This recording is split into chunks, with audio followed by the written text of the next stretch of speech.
Hello and welcome. Grab a seat, get comfortable. It's about time for a little story time with Neil Wilding. Let's go back to last summer. I'm in a car riding back from a Detroit Tigers game with my good friends Craig Cotton, Brian Redmond, Sherman Brown. We're listening to a playlist I put together of songs that I love. Turnpike on the radio, Tyler Childers burning up the speakers. Brian Redmond's on a conference call. Cotton and Sherman are talking about cutting grass and the glorious lines in Cotton's yard. And for some reason, they think this type of knucklehead content would be great for a podcast. It's one of those things we talk about on road trips. In the moment, sounds awesome, but you really never think you're going to do it. Well, fast forward to today, and we're several episodes in. We got a couple thousand unique listeners that join us every time we put out one of these podcasts. I get to spend every week with three of my best friends. I get to tell stories about the greatness that is Bill and Ted's Excellent Adventure. And I get to go on and on and on and on and on and on about kick-ass music that I'm listening to. And then something amazing happened. Something I never really thought would is some of those kick-ass musicians started coming on the pod to talk about their kick-ass music with us. So Southern Hang community, forgive me if I fanboy out for the next 45 minutes, because this is another one of those episodes. Ladies and gentlemen, it's time to welcome to the Southern Hang studios from the Yellowhammer state of Alabama, a musician who's put out back-to-back kick-ass records, starting with Fallacies and Four-Letter Words in 2023. Followed that masterpiece with another great album, Alive in Alabama. I, along with my great friends Red, Sherman, Cotton, am so damn honored to introduce the one and only Ritch, and that's Ritch with a T, Ritch Henderson. Ritch, how you doing, man? Better not deserve, buddy. Appreciate y'all having me on. Yeah, we're this is badass. Thanks for coming on, man. This is killer. So yeah, like I said, we're going to fanboy out a little bit. I've really been digging into your music, and occasionally on this podcast, the fellas, like I said, they let me go on about music, and I mentioned that you're coming to town with the Drop Tines, and you got a show in Zanzibar. You're heading up to Lexington for a show with the Burl. And as we started talking about it, I think they dove in, start to appreciate the music as well. So we're excited to spread the word. Hell yeah. Yeah, I'm excited. Got that little run. We're doing St. Louis, Louisville, Lexington, and Indianapolis on that run.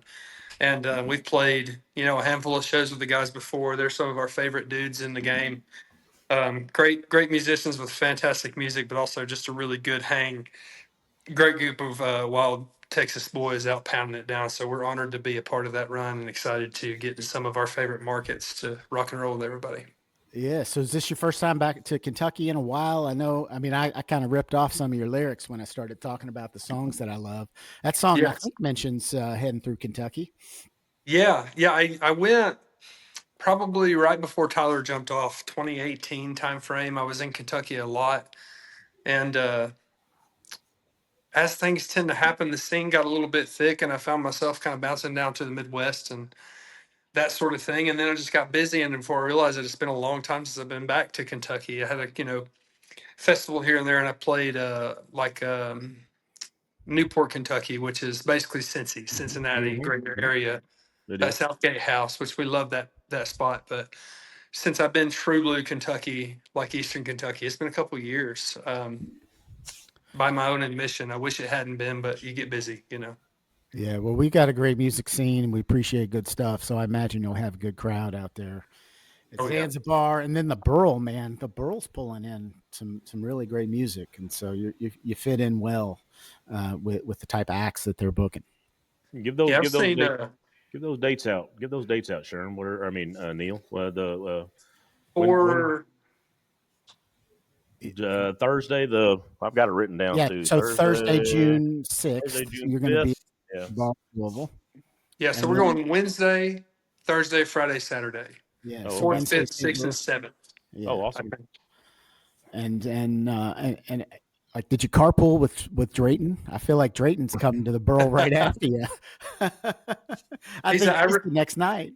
I ran into the homie Drayton about a couple weeks ago. We had a mutual friend, BB Palmer, playing at Oversoul Brewing there in Birmingham, and I showed up, and he and his wife were there, and we were both just like, "Hey, what the hell? How you been, man?" So we got to Yeah. get hang in with him and his family for a little bit. Love that He, guy. yeah, he's a good dude. My wife and I went down to Birmingham to see him play at Saturn. Is that right? Yeah. Is that the name of the place? Oh yeah. And so, and now we're gonna make it a weekend. We're gonna see you all Thursday night in Louisville, and then we'll probably uh, check out Drayton when he rolls into town too. Hell yeah. Sounds like a good weekend. Well, then the next weekend you're staying in Kentucky, right? Aren't you June 11th down in Pineville?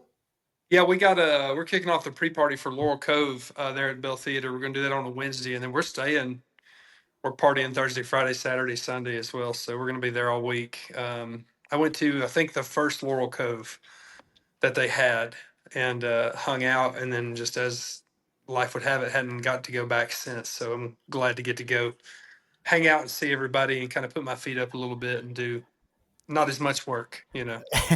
Do your little And for kickoff show and then be a fanboy, huh? That's Like, right. yeah. Get to and go. for and for us that don't know, what is Laurel Cove? What is that show? Laurel Cove Music Festival. It's a monumental music festival in Eastern Kentucky. Um, I like to say that it's kind of modeled after Kicking It on the Creek, which was the festival that kicked off Tyler Childers' Purgatory record. It was like to fund his record the first time it happened, and Mhm. it was this magical thing going down that doesn't really happen anymore. And Laurel Cove kind of kicked off. It seemed like in the same spirit of everyone's there for good love and good music and no bitterness or any kind of strange activities going on. It's like a peace, love, hippie festival kind of. A bunch of good old boys from a holler out there and a little pond in Oh, Yeah. front of the sweet. stage. Beautiful, magical scene and setting. Everybody's joyous and welcoming. So, and of If I course, don't forget they have the best talent in the entire country there year after It's year. an amazing lineup this year, and if I remember right, didn't Wyatt Flores like pack the joint last year? I think there were people everywhere for his show. Yeah, it was he and Red Clay Strays, another Oh, Alabama Strays, band, that's right. um, Yeah, Hmm. I see them this last weekend. year. And they've had, Pawnee Bradshaw, John R. Miller's played it a bunch of hmm times. I mean, Tyler's been there. I'm pretty sure it's a great show. It's yeah, real it's great. it's cool. And so you're doing a kickoff show with Justin Wells, is that right? Yeah, myself and Justin Clyde Williams, who, if y'all are not hip to him, he's the best guitar player in the game, one of the best songwriters, and the absolute funniest human being I've ever met. He was also in the Marine Corps, cat from North Carolina. He's kicking the show, and then myself and my band are going, and then Wells is going to close the thing out. So Wells is another Kentucky legend. He's from Yeah, Louisiana, but he's a Kentucky legend. yeah, he's another. The thing I love about this music scene is like, a great talent, but also a bunch of good dudes. And Yeah. from what I could tell, it's awesome. Well, in this scene that we're all in, it's hip now, but it hasn't always been hip, and it's such a small scene that like the cream rises to the top, and if you're a shithead, you kind of get found out pretty quick. There's nothing but good, honest folks trying to do good things, and if you don't subscribe to that ideology, it's going to be a tough spot for you. That's Yeah. wonderful. Yeah, I love hearing that. Yeah, I spent a little time on one of your videos, being that we're talking about Kentucky, and I was looking at Down the Wishing Well, and the video on Spotify. You're rocking a NOR Meta Kentucky mining hat, yeah, and I tried to dig into Google. I couldn't figure it out. I'm like, I figured that's some form of a statement or I found Meta Kentucky, and it's like a tiny town outside of Pikeville, but I yeah. wasn't sure if there was more to that hat. I couldn't figure out what exactly that meant. So I was trying to figure out what that meant. It was a old coal mining hat from right there in the Maida, Kentucky. The mine's long since closed down, but you know, that was a monumental place for me, really, that spot in Eastern Kentucky for a long time, because the Kentucky scene was the first spot that I went really outside Alabama. I had a music festival I played in Lacey, Kansas, that got me kind of my first little fan base or notoriety that wasn't local. But then after that, I kind of went and jumped in the Kentucky scene, and I met a bunch of early on heavy hitters like Josh Nolan, Chelsea Nolan, and Arthur Hancock and the band The Wooks, and Oh, everybody kind of embraced me. And really, if I'm being honest about it, I could probably barely sing and play guitar at the same time. I started out, I was a drummer, and I'm very good at that, but I, singing and playing guitar has been a kind of a hmm. more recent thing for me. So I sucked at the time, and those cats were like, "Hey, keep working. Your songs are good. You're going to be fine." So they gave me a lot of confidence, and really kind of took me under their wing. Some of them, Wells being a huge part of that, Hmm. showing me the ropes and took me out across the country. Arlo McKinley was probably the first one to really put me on and show me how to get out and work in the business. So that area of the country has been a huge part of my journey.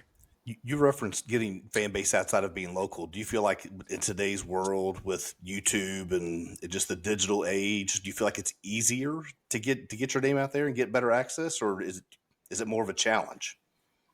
It's definitely easier than it had been before. It's kind of like it's almost like having, back in the day when we used to have to put our rock and roll show posters on the light poles in the local town and get a street team and shit. Um, you don't really have to do that anymore. But one of the things that I will say there's give and take to everything in this world. And if you pop off on social media really fast and you didn't have to go through the things in the journey that teach you how to really do this thing long term, you can be in a situation that in the industry we call a doom loop a little bit. Shit gets moving a bit too fast for you, and you don't really know what's going on. You got a bunch of people you're not sure you can control or trust handling your stuff, and before you realize it, you're on your way back down and out of the game, and somebody else who just popped off on TikTok or whatever is next in line. So um, I've seen it be great for people. I've seen it seem like it was great for people and ruin their lives because they weren't ready for the moment, um, Hmm. whether that be emotionally or professionally.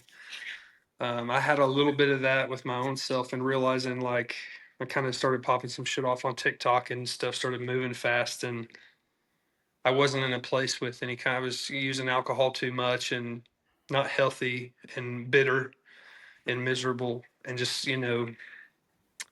I think it's easier if you're in a place for it to be easier, but ultimately everyone's gonna go on the journey they're supposed to. And each of us as individuals have things that we need to learn, I think, if you want to have sustainability in this game. Yeah. If you're shooting for a flash in the pan, you want to pop off, make a bunch of money, and laugh your way to the bank, that's totally cool. Definitely easier for that.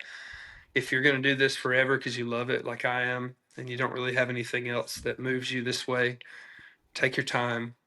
Use social media to your advantage by all means. I'm not saying don't, but learn the lessons that the road's going to teach you. Meet the people who've been there. I have mentors ad nauseum. Like I said, I've hit off with Arlo and Wells, but it doesn't end there. I've got mentors on the business side of things, other Yeah. songwriters that are friends, and they've been as instrumental to my success and my opportunity at sustainability. Now this is my 8th year doing this full time, and I'm finally starting to see some wind up to where I can get out and play shows and make good, solid money and afford to put out, records that are as good as they can be. So How's that the progression work? You mentioned being in the business 8 years and you put your first record out in 2023. So obviously there's a lot of work that happened between, just getting started and putting a record out. So like how's that work? You got to raise funds to make that happen, or is it more build your audience? Like what's the yeah, process there? I think it's all of that. For me, I've made 2 other records that I deleted and will never share. A lot of mine was recognizance that I sucked, and I wasn't really good enough to put out a debut record yet. And that's something that me having started in the game a little older, I understood that I wasn't quite there. I wasn't able to be representative of the things that I was feeling in a way that was adequate for me to start putting anything out. I put out a couple singles that were pretty close in 2020, but I knew, although I'm very proud of that music, I knew it wasn't quite where I wanted to be. So I tried to make 2 other records and just weren't there. And I just put my head down and kept working until I could develop myself as an artist and a creator that had not only had something to say, because I've always had something to say, but I have my tool set sharp enough for me to be able to say it effectively in a way that I felt like it was an actual portrayal of how I felt.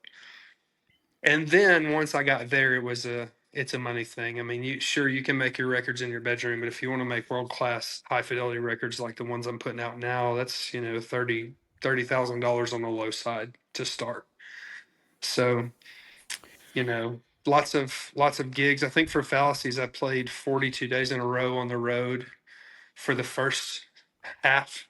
We broke that into 2 recordings, and then I went back on the road for another 35 days and went right back to the studio to wrap up the tracking of that. So, because I didn't want to go, too hard with crowdfund or anything until I felt like I had something, I wasn't sure I wasn't going to just make another record that I hated and not release it.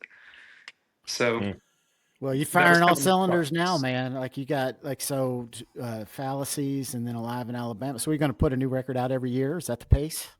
Yeah, Yeah. we're 9 songs in on Machiavelli and Misgivings, which is the record I'm going to be dropping here in a couple months. No. I know I'm supposed to take 9 months when it's finished and market and pitch to radio and all that shit, but I write a lot of songs.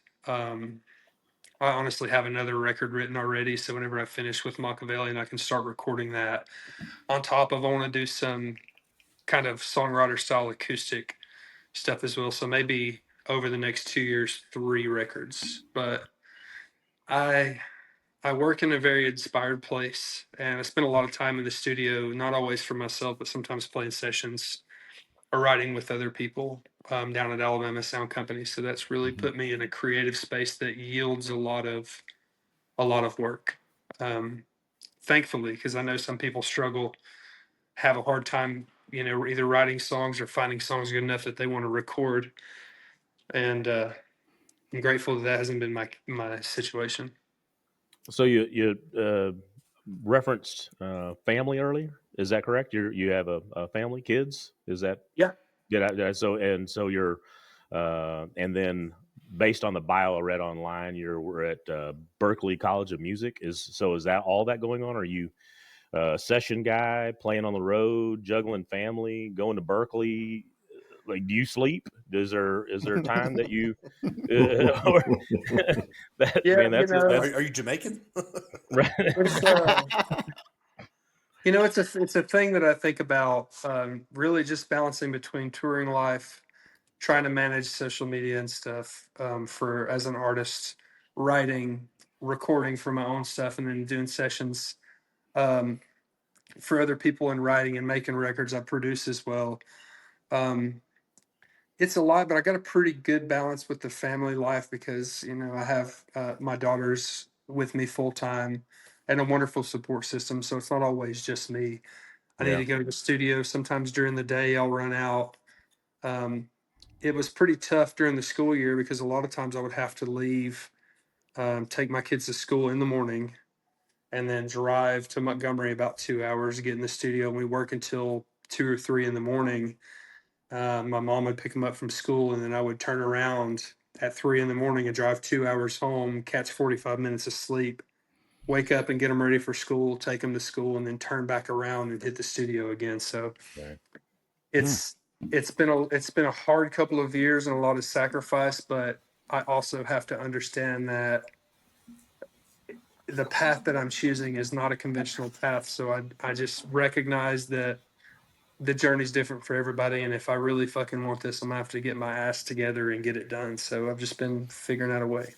That's But awesome. you also sound like you're enjoying that journey, even with all the the hills and the mountains and everything else that you're going up against. I don't want to say turbulence, but everything else that's happening. It sounds like you're embracing it, right? I mean, is that you're loving Yeah. it? Yeah. It's got me in a space to where, just like anything in life, iron sharpens iron. So when you get started and it's tough at first, any workout plan, any diet you start, it sucks when you first start at it. And then you develop systems and processes that make you be able to really navigate and handle it. And it's become a part of just my normal experience. And really, if I were, I don't know, fucking trading stock or something, I'd probably feel different if I was doing business admin for stuff that I hated. But in this job that I'm doing, like, Hunter S. Thompson said that he's convinced that, loud music with the windows down could get you a couple miles down the road at night. It's that kind of fuel.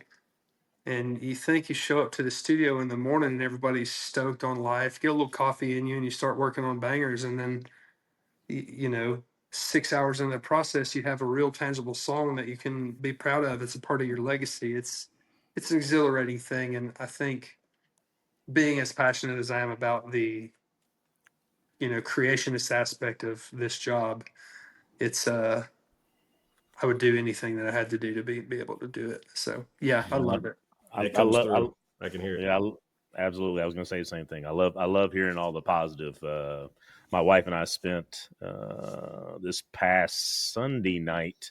We had spent the weekend camping, and the kids and my mom had gone home, and it was just a night, just she and I. And we spent the evening going through all your playlist and listening to your albums, and it was her first chance to get to check you out. So she was really digging your music, and then I was looking through the credits, and it looks like majority of what you've got, I couldn't find anything that you didn't write. Is majority of your, obviously you didn't write. I thought country Red music you Cliff. had to have 9 song credits, writing Yeah. credits and Yeah. all of that. Wait, are you saying you don't do that? No, I made a shit post on Twitter the other day. It was just a photo of myself where I said a group photo of myself and all the writers on my records. I've stumbled into a creative space that's lent me some opportunity at prolific intention, and I really am very lucky for that because I know a lot of people struggle with the songwriting aspect, but it's like I don't have writer's block. If I get writer's block, I write songs about having writer's block. So Mm. it's kind of it's the superpower that I've got is I never run out of material that I'm proud of too. And sometimes I write some shit like halfway through. I'm like, I'm not even going to be able to punch this up and make it not suck. So I crumple it up and throw it in the trash, But So so far, do you write on the guitar or do you write lyrics? Like, what's your process? yeah, it varies. Oftentimes I'll start out with a guitar part or a melody that makes me feel something, and then I kind of like to relinquish control or cerebral intention and kind of let it come out. Um, None of us are as smart as we think we are, so I think if we nickel and dime it too much, it can get it in a direction that might be weird. So I kind of get in a space that's inspired emotionally and let it happen, and then I go back with I say sober mind. I'm sober as it is, but with a mind that's not entirely overcome with evocative experience, and then look at it with the cerebral intention to kind of straighten it out a bit.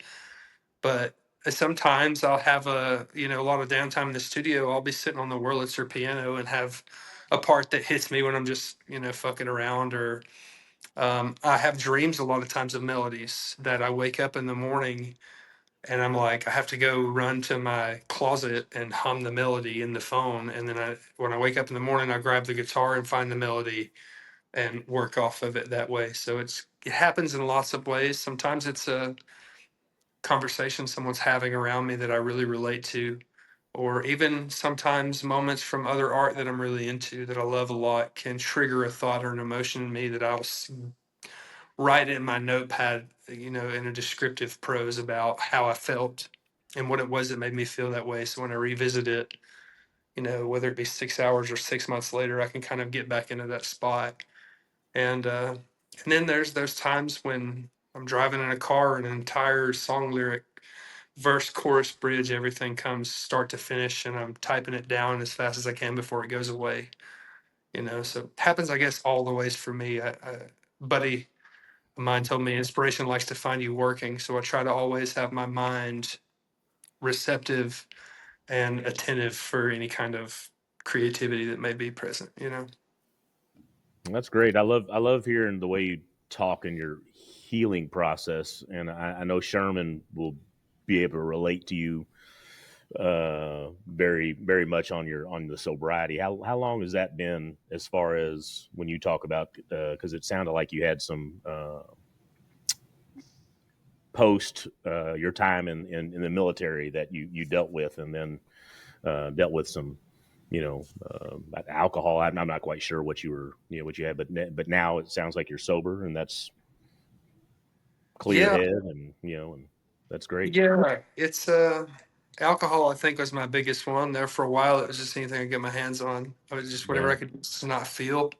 yeah, I didn't even recognize that that's what I was doing. I didn't really deal with anxiety or anything for a while. When I first got back from Afghanistan, the biggest issue that I had was rage. I yeah. was very aggressive and angry all the time. I'd never been afraid of anything before at all. And I just drank to simmer down and feel okay and keep it pushing, really just not to feel anything, I guess. But I'd get sober for 6 months, 8 months. I wouldn't drink, and then I'd start drinking again and go wild.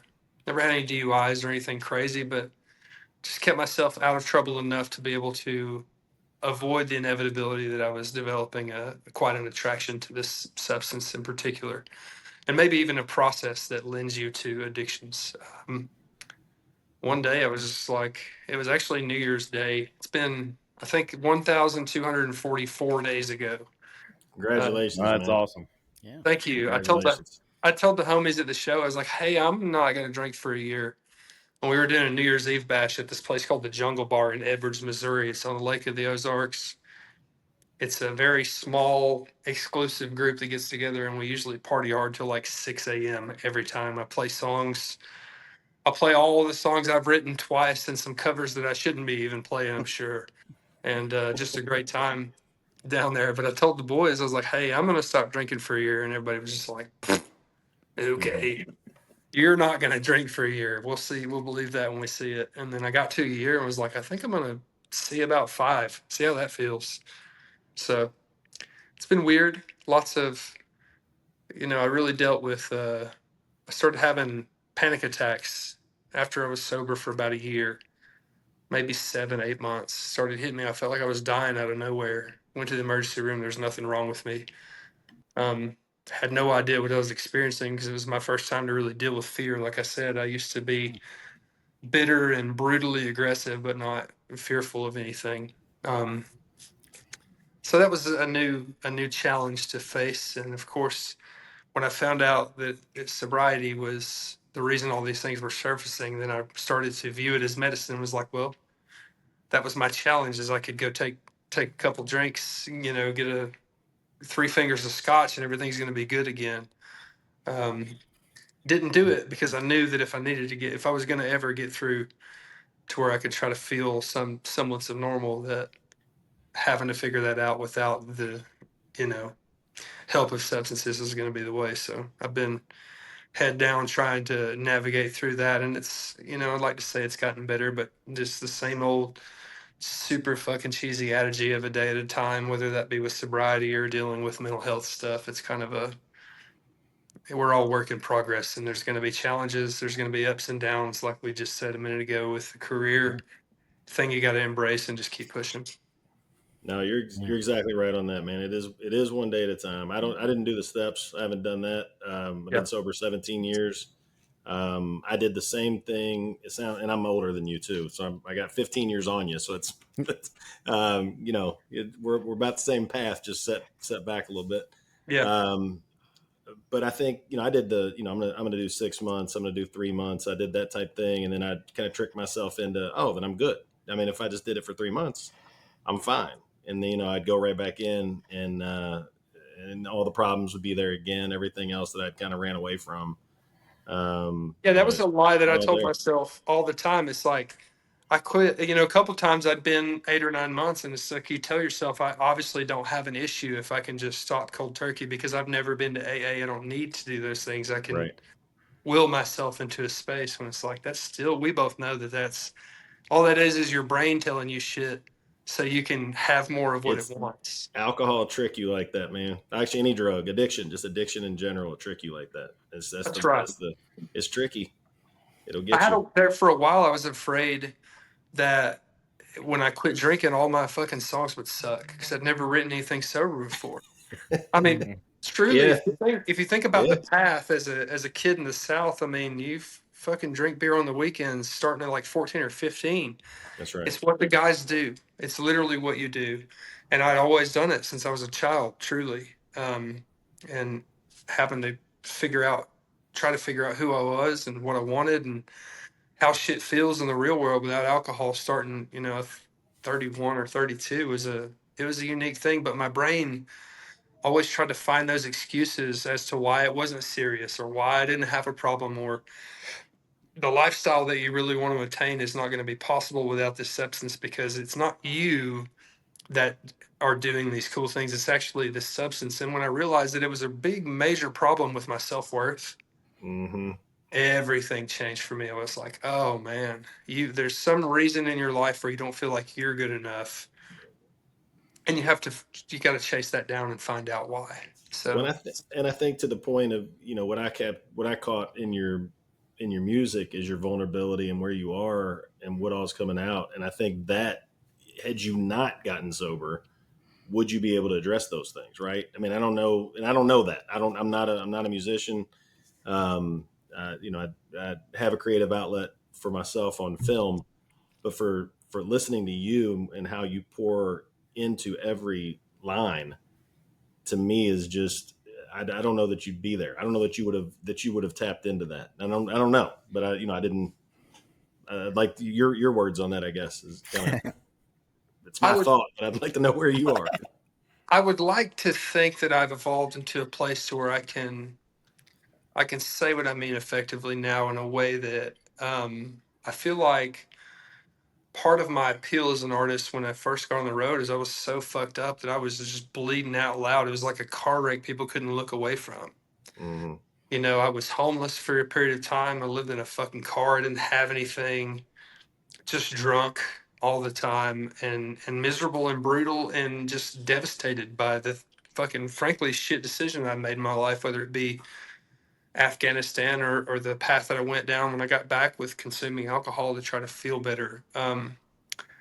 So that was another one of the things, is like my vulnerability, my rawness is going to be, it's going to be stifled in a way that if I'm not fucked up, I'm hyper aware of who I am, and I'm going to be shelled out because I'm certainly not as recklessly extroverted as I used to be.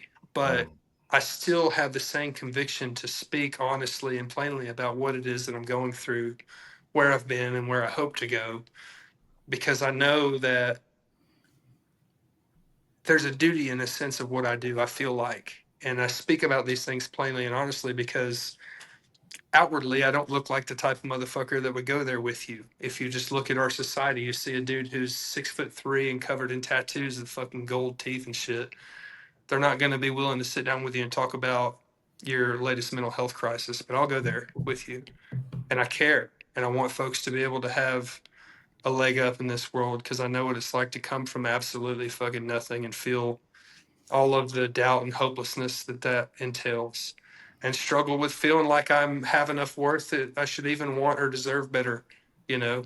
So, yes. Yeah, I that's love it. badass. I love the vulnerability, like Sherman said, and the humble, and your ability to speak about that. That's you should be proud, man. That's badass. That you can that you're being honest that way.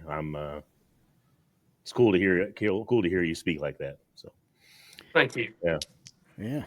So, Rich, absolutely. oh, sorry, Cotton, go ahead. No, go ahead. And I was just going to say now, and tell me where I don't want to put words in your mouth, but now that I can see where you'd be hungry now.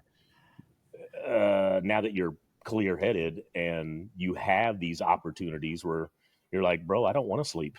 I want to spend as much time writing, playing music, being on the road, hanging with my daughter, hanging with the family, doing, I'll sleep later. I got shit I got to do now that now that I'm clear headed and ready to get at it. So that makes a lot of sense. I think with it, it comes, like I said, that kind of sense of responsibility to the work that I've Mm-hmm. been given the opportunity to make. Because Mm-hmm. make no mistake, this is a very difficult business, and I somehow stumbled upon a perfect scenario with a great support system and tons of people that love me and would do anything in the world. If I needed $40,000 to get something done and I could make a single post and people around the world would band together to make it happen. I try my very best to never go there Mm-hmm. because that's a very important thing, in my opinion. But I feel a sense of duty to all of the people who love me and are on this journey with me to push this thing as far as we all think it can go, because I might not have the biggest fan base in the world at present time, but I promise you I have some of the most absolute rock solid people in my corner that would do anything in this world to see this thing realized. So I feel that sense of duty of like everything that I'm doing moves me in a way that I need. And it's a way that it's refreshing and it brings me joy and, self value and all kinds of extremely equitable things. So I just, there's a lot of, there's a lot of joy and presence in that for sure. Killer. That's awesome. And I think I'm speaking for the other fellows. You got 4 of us right here that are right there in your camp. We're going to be Thank you. Absolutely. rooting you on, Yeah. man. Let me ask you a question. And at Oh, least go 12 ahead. followers from our podcast. So you're up at least 16 people now, man. So It'll come. Yeah. No, I was going to ask you, like I feel like the music business. I mean, it's always changing, and technology changes things, and certainly the business model changed with streaming. And I feel like, is there pressure as a musician to always be putting something out to stay current? So there's always something in the algorithm, cranking something through. Like, do you have to do things differently because of that now? You know, yes, there is pressure, particularly if you involve yourself with any of these companies that are for profit models. Um, for there to be pressure to create all the time, I think that's something that an artist shouldn't necessarily have to feel, even though the industry feels like you'll lose your place in line or whatever bullshit all of the people who will seek to profit from you are going to tell you. But honestly, if I was hurting for relevance, I would go cover every top 40 song 3 times a week and post them shits 3 times a day on every platform, and I'd be a fucking superstar. That happens like that. It's the easy thing to navigate. I found that algorithm out with the alternative. I was getting 20 million views a month there for a minute, and people started recognizing me as the TikTok guy in Walmart. And I was like, "Oh, hang on, What happened here? Yeah. this is not what we're looking to do." So I think outwardly, yes, there can be that pressure. Inwardly, as a creator who wants to be able to be sufficient and sustainable, you can feel that pressure. And I think I speak for mostly everyone in that a lot of people feel that pressure to be accepted and to be validated and relevant. Um, but it's not real. It's not real. It's not real. The only thing in life that is going to matter when you're 75 years old and you're sitting there looking back on your life is, are you fucking proud of the work that you've done? Um, I've had a great mentor in this business who's been on the road and played every stage in the country, all the favorite stages. They were touring back in the days of atlases before fucking Tom Tom was even a thing. And he's Tom really Tom. given me a very effective perspective on that. Um, if you feel, as an artist, to any of the artists that might be listening, if you feel some sense of urgency, let it be your own. Don't let it be the external forces, the outside world telling you how you need to navigate, because I promise you, the thing that actually matters in this game is doing what you think you need to do. If that's your pressure, feel it, wear it out, get a schedule, post 3 times a day on every single outlet. Doesn't matter if it's the same video clip, just post. And you're gonna eventually grab the algorithm and move. But don't don't fall into that trap. Spend all your time worrying about getting better at the art you're making, feeling more, connecting with the people you love more. That's the shit that really matters, for sure. Oh yeah. Hey, One of the things I love about your music, and I'll let Red get to his question, is that I think one of the lost arts is listening to an album start to finish, and the 2 that you put out, I think I listen to more than about anything out there. So it is, even though we're in a streaming world, you're putting music out that just sounds fantastic, start to finish, which is great. Thank you. It's the art form that I enjoy the most. I love uh I love trying to string it together in a way that is a listenable experience from start to finish. And I know people are going to pick their favorites. If you look at the percentage of streams on a couple of the songs on Fallacies versus the back half of the record, it's not even considerable. But there are the people who jumped on and got the experience in a way that we hope that they would. And I take that 10% every day over the, 2.5 million that heard the first one. With that being said, I'm still, of course, eternally grateful for the people who heard the first one. That's right. But there's, it's not up to me to dictate how people want to consume their things. I'm not in a place to where I want to be intrusive into their lives and demand how they consume something that I've made. I'm frankly grateful to be there, but it would be ridiculous for me to pretend like I don't make these things as a record intentionally to be consumed that way. And the weight of gratitude that I feel for people who pursue that is definitely much higher. What so you two albums, and I know you're working on a third, and then you said you got multiple already in the works, right? So obviously the songwriting process is something that obviously motivates you. But you made a comment a moment ago about maybe some covers you shouldn't have done, but I think there's one that you clearly should have, Red Rack Top. So what made you decide to choose that song, and how does that work? Do you have to reach out to Timmy, or do you go to Jason White, or like how does that work in order to get the approval to be able to cover that song? Well, that's it's I chose to write this or not write the song, but to cover the song because I've always loved the song. It hit me when Tim dropped it. I was in high school, and that song was actually going to be my senior quote. And I told the homie who's actually since passed away, rest in peace, dog, miss you every day. That was going to be my senior quote, and he ended up writing my senior quote first. So my senior quote ended up being, "Don't tell Jake your senior quote, or he'll steal it." So everyone knew what my senior quote was going to be. But it's a beautiful, poignant song that moved me as a kid, and I felt like it didn't grab people in the way that I thought it could have, maybe because of that big, rock anthemic pop radio hit vibe they had on it. Not to hate on it, it's a banger, but I was just playing it out, and I had people every night be like, I never had any idea what that song was about and how beautiful the song was. And I kind of wanted to be a part of it, part of its legacy in some ways. It meant so much to me over the years. So that's how I chose to cover it. Pretty much with any song that's been released, you don't have to have any permission for anyone. It's good to get those permissions, generally from the person who wrote it. It would be Jason in that scenario.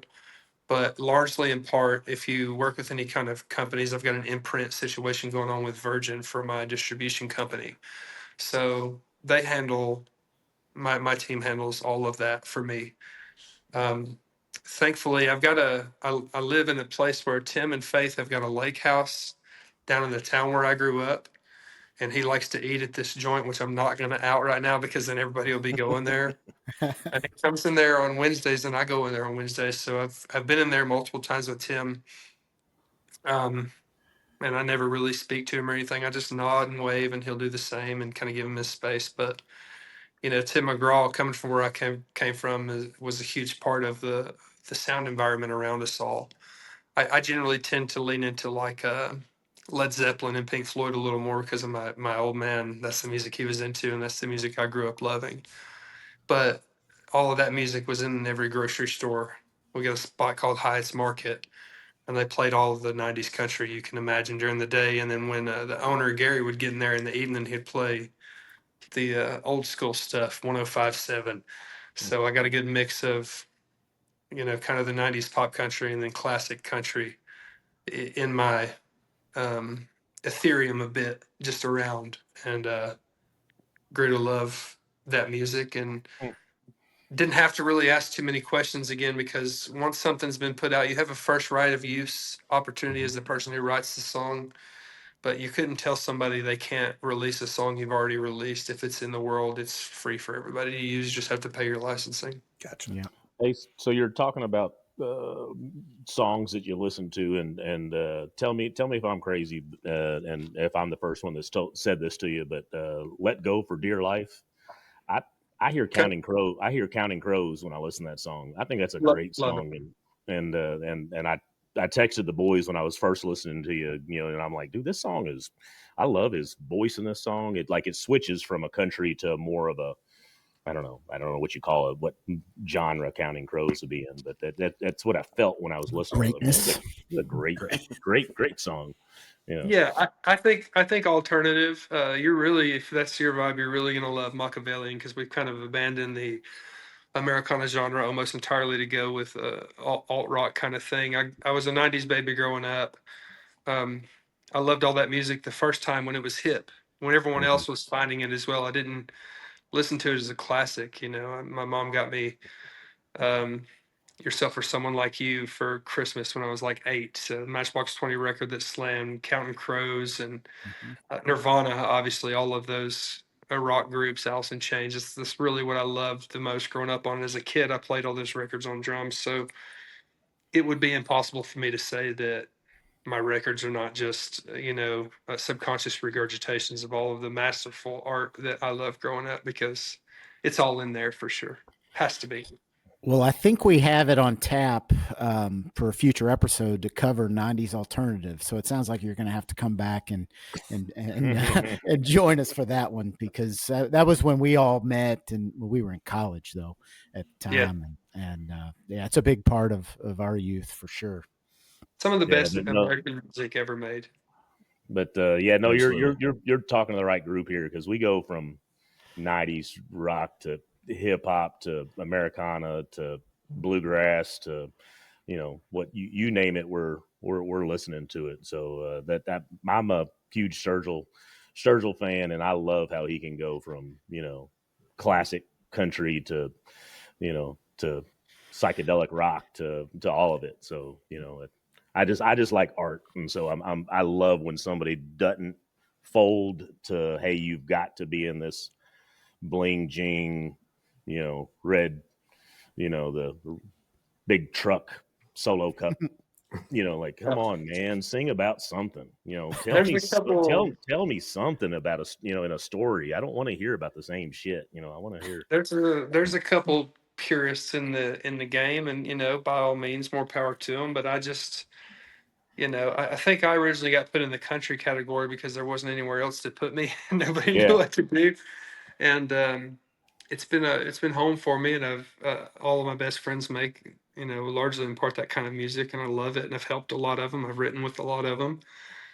But I just, the further I get down this journey, the more I lean into things I want to do. And right now, for this latest record, it's been more of an alternative rock kind of thing. oh, that's sweet. Yeah, Yeah, don't bring it don't don't on. put yourself in a mold. Yeah, do it all. Yeah, So that's and that's wonderful to hear. song 9 and 10 on this record might be fucking Haggard-esque ass country songs. Who knows? I Yeah, don't. I decided early on I wasn't gonna try to be. I was just gonna be. I didn't want to have to fit into a place or try to belong anywhere. I'd been in the most like fraternity style existence you can have by being in the Marine Corps. I love those boys. I truly belong there, and I chose to leave. So I didn't, I don't really need any of that in my experience these days. So I just try to bleed out freely and feel as good about it as I can. So yeah, it's Rich, bad. it's interesting. It's interesting because when Redmond brought up the cover song, Neil actually introduced me to Arlo McKinley's music, and he got me in with the cover song, the Rihanna song "Stay." kill it. And then the first song that I hear, when he's telling us about Rich, and I start looking up, and it wasn't the first song, but his second or third. I'm like, wait a minute, I know this song, and it's another cover song. So you're picking up fans and people listening to you, even bringing you over or bringing me over. Same way, because I'm listening to I still listen to Arlo now. I mean, it wasn't just the one song. I've become a fan of his, and now yours too. I love Arlo's records. I love him as a person. That's my A1 day one dog. He's always been good to me. Um, the cover songs that he plays, he always makes his own. I feel like I do the same thing. And really, it's easier to land with people on something they're familiar with than it is on something they've never heard. Whether it's brilliant or it isn't brilliant, it really doesn't matter. Like if you grab a hold of them with something they've already loved in your own way, it's going to move you. It's going to move your commercial needle further in a direction for sure. I didn't record Red Rag Top because of that. I think it's been made clear in this interview that not really the consideration, but truly I could take 10 songs that I've always loved and play them in a way that I feel like they need to be played and put them out. And I think it'd be probably the most successful thing I've ever done. It doesn't mean that it's not art. It doesn't mean that it can't be beautiful and great and fun for everyone. And that also doesn't mean that you can't have a catalog of, bangers that are yours that you can be proud of that are true to who you are as well. So I think that the only time you should probably get any outward shame is if you're calling yourself a songwriter and you got 13 motherfuckers per song on each record. Shots fired. I love it. I'm just Yeah. saying. I It's know, like, man. listen, I feel like I could hang out with those dudes, especially back when I used to drink. We'd probably have a great time. I've seen some interviews with those kinds of cats. And listen, they sell a shitload of records and they make a whole bunch of money their families will never want for anything at all. It's totally fine. Doctors do too, and they don't call themselves songwriters. So Love this guy. Oh He's yeah, fucking the shit. that is awesome. Well, maybe that's the right note to take off on, because we've probably taken too much of your time. I know it's getting late there. You probably got kids to get to bed and all such. But before we wrap up, let's get those dates right. So you said you're going to be in St. Louis. That's Wednesday, June 4th. And then you hit Louisville. That's June 5th. And that's a Thursday night at Zanzibar, which I'll be there, man. And I think Craig said he's going to try and make it. I don't know. Tammy and I are coming. We were coming, but I'm coming. Like So we're in now. We'll make sure to buy some merch. Yeah. And we'll be waving and rooting you on there. And then Friday night is June 6th, and that's at the Burl, which you're going to love that venue. It's a cool venue. Yeah, it is a badass venue. Yeah. So I want to make sure to get those dates right before we head out of here. But Rich, hey, I'm throwing in real quick too. June 11th. I'm gonna bring that back. I'm bringing that back around for my people in Eastern Kentucky and Pineville. So Laurel Cove, the kickoff party. So Pineville. And we got the 7th on Saturday as well, being Dukes in Indianapolis with the drop times. So awesome. Be a good one. There you go. Perfect. And I'm going to Railbird this weekend. You said Red Clay Strays. So if I say your name when I get to Railbird this weekend, do I get to go meet Red Clay Strays and get to hang out with them? And they probably might take you to the county jail first. You're running around the spot where I used to be frequently inebriated. I don't know. I don't know how much weight my name pulls around those parts, but there are going to be lots of people backstage who know who the fuck I am. That's for sure. Oh, sweet. That's awesome, man. Yeah. Well, Rich, I know that you're doing great things, and man, I can't wait to. You going to give us a date on the new album, or is that still TBD? Do we get to break any news here on Southern Hang? I haven't put down an official street date on it. I got like 2 songs left, and then we send it to mastering when we get done mixing it, which. The gentleman Brett Robinson does the productive work at Alabama Sound Company on all my records, and he mixes everything. And he and I are pretty similar, like mind and accord, so there's not too many hills to die on. So that should be a relatively quick process. What month is it? June? May right now, right? May 29th. Maybe you want to shoot for October timeframe. I think that would be realistic. 1st of October, a random Friday in October. Don't know which one yet.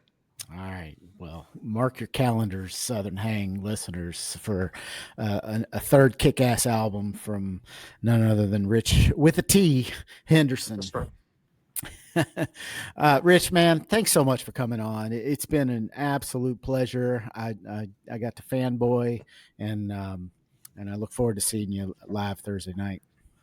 Yeah, man, I can't wait to get a hang in. It'll be good. I'll be there a little bit early, so if y'all get there early, hit me up. You got my number, and we'll get a hang in. Yeah, buddy. Look forward to it.